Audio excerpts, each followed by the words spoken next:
Jesus once said, "Come to me, all you who are weary and burdened, and I will give you rest. Take my yoke upon you and learn from me, for I am gentle and humble in heart, and you will find rest for your souls.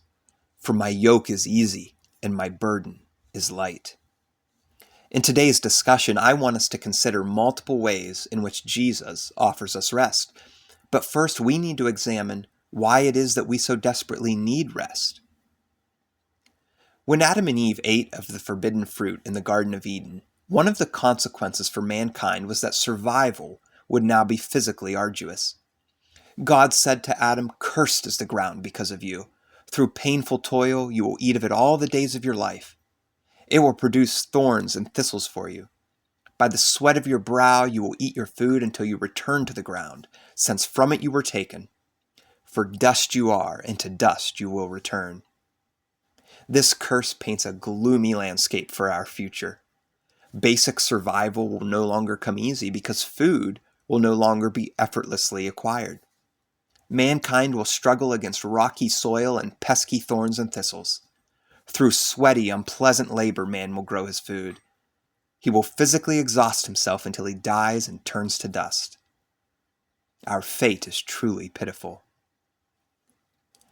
As if the physical repercussions of sin's curse, culminating in death, weren't enough, there is also the psychological anguish and inevitable despair which our fallen condition plunges us into.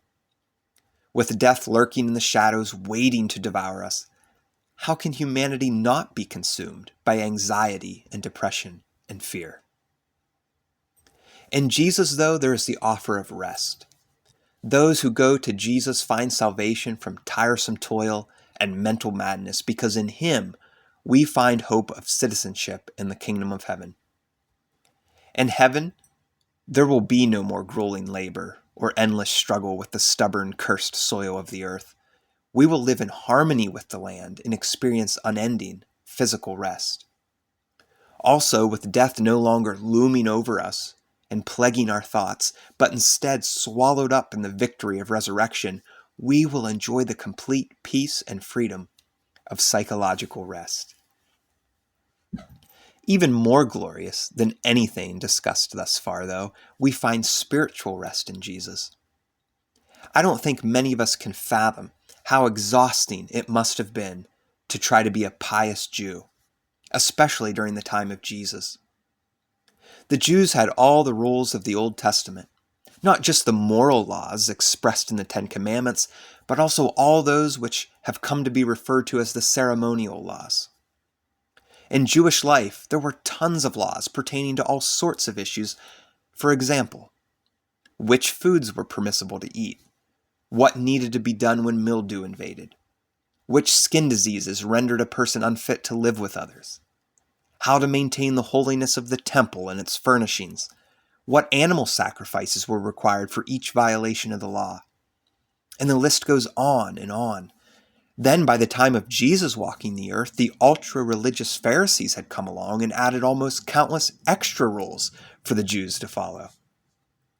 I imagine it became an exhausting chore just to make it through an ordinary day without doing something religiously wrong. And thus I think it would have been almost unbearable to attempt religious righteousness as a Jew. Then came Jesus.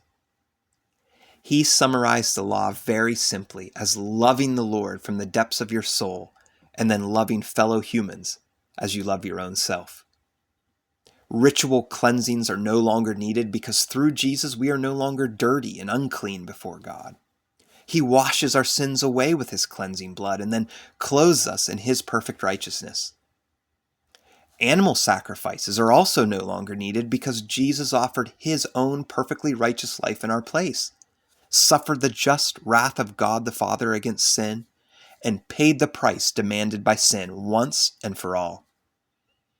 All of this to triumphantly declare Jesus has provided the way for humanity to experience spiritual rest.